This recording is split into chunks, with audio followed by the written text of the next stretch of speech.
Nashukuru sana wananchi wa shehia hii ya Maungani Zone H almaarufu kwa Mzee Nyonje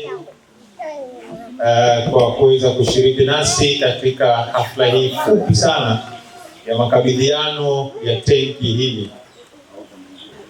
Leo hapa tumeleta tenki moja, lakini hii ni utaratibu wa ugawaji wa matenki manne ambayo mimi kupitia ofisi yangu ya diwani tunagawa kwa wananchi wetu ambao watakuwa na changamoto kama hizi za maji.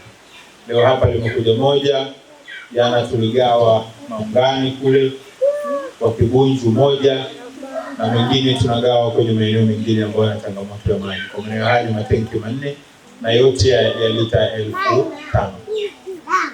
Kwa maana hiyo nashukuru zaidi kupata fursa ya kuwaona. Mzee Nyonje aliniambia hili jambo litakuwa la kawaida, na mimi nikajua la kawaida, lakini naona jambo limekuwa kubwa.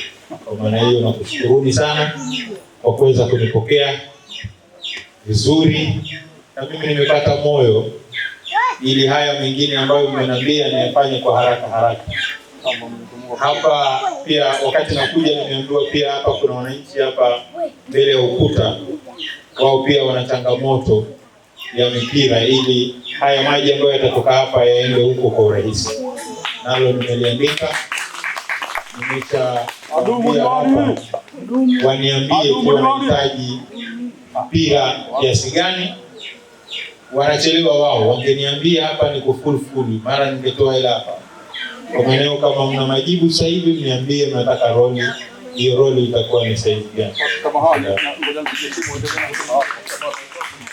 Mzee Nyonje naona kachanganyikiwa, nafanya haraka.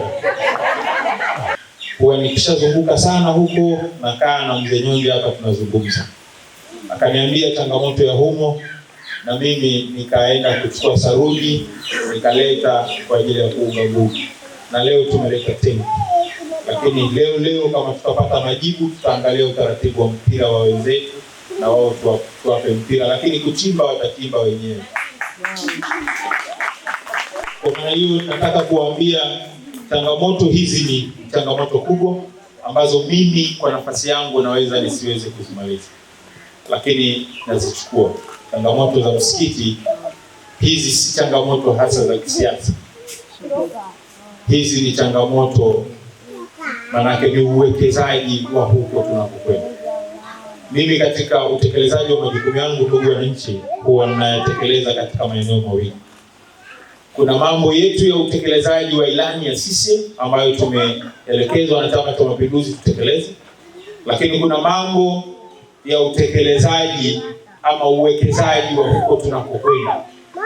Maana tunaambiwa nyumba zetu za akhera huko zinajengwa duniani.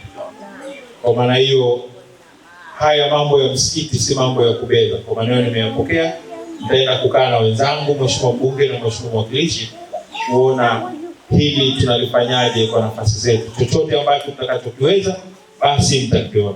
Nichukue fursa hii kuwashukuru sana ndugu wananchi, kwanza kwa moyo wenu mkubwa wa kuona maendeleo kwenye maeneo yetu yanapatikana, na nyinyi mnakuwa chachu ya maendeleo haya. Niwashukuru sana. Wito wangu, tulitumieni ili tenki vizuri, tusiliache chini muda mrefu. Natamani nikitoka tu hapa, nikipita kesho nione tayari tenki liko juu na huduma zinaanza, ili sasa lengo la hili tenki liweze kufikiwa kwa wakati. Asante sana na washukuru, na naomba kuwasilisha dhana zetu njema kwa huyu mheshimiwa diwani wetu mpya, kwamba hili analolionyesha hatuonjeshe kusema kwamba subiri niwaonyeshe tu kwa kipindi hiki, wakija kunichagua tena nitawakimbia. Hiyo dhana yetu si haipo. Tunashukuru kwamba ni diwani mpya na upya wake kaenda mbio kutusapoti katika mambo mengi na mazuri ambayo tunatarajia kutoka kwake.